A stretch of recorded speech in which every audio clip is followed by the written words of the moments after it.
While there are already a few who have put in their pieces about the matter, I too will put in my 2 cents and answer your question from my perspective.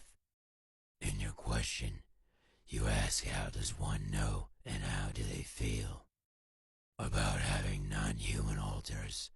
In your case you said vulture and robot.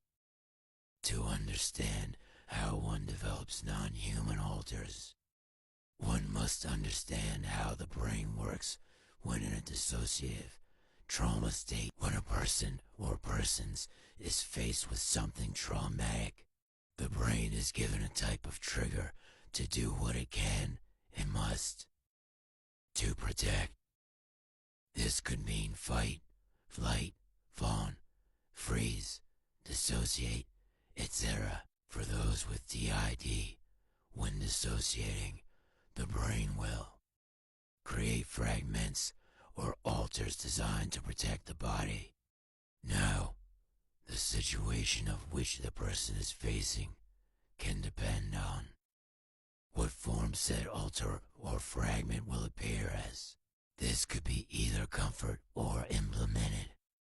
For comfort, this could mean an animal or perhaps an object in one's life was seen or used as a comfort throughout the stressful experience, and the brain will view that being or object as something needed in the system. For non-human alters who are implemented into the brain, I more speak about it being more forced as a reminder, and or I must be. In some situations, some within may be what we call programmed to believe they are not human but non-human.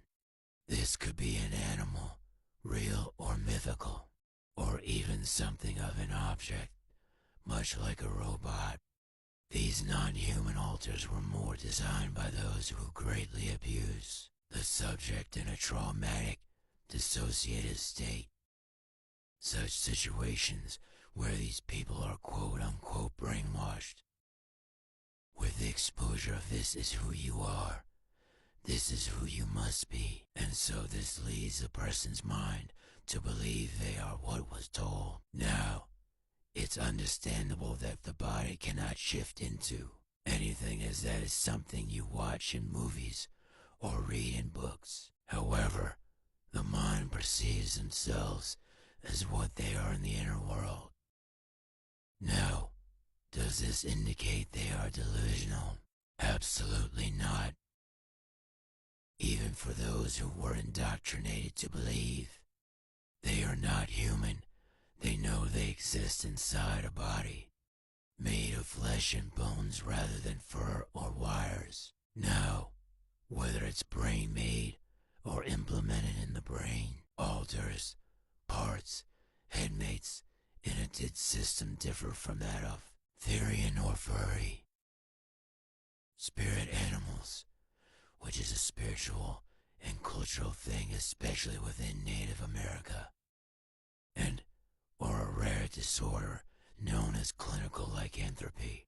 While I have no knowledge of spirit animals, Therians, and furries, clinical lycanthropy is a considerably rare disorder in which the person highly believes they are a wolf, werewolf, or any other predatory animal. How one develops such a disorder is unknown.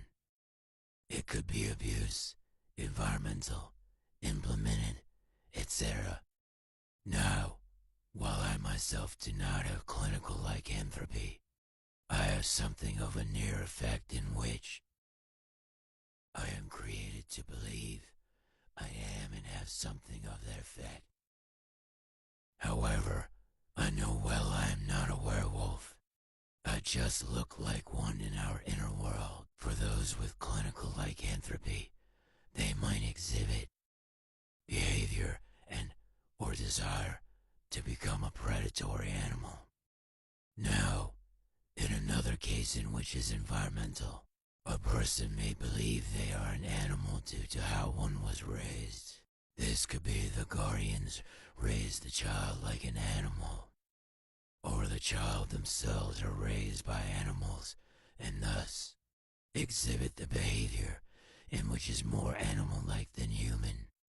This is what we call a wild child. Now, can these wild children also be a did system? This certainly can be a possibility.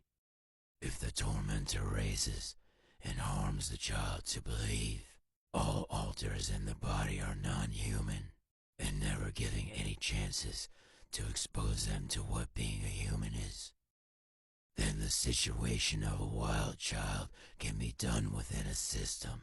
Now, while I spoke mostly about animals and animalistic, the same situation can be said for robots as well.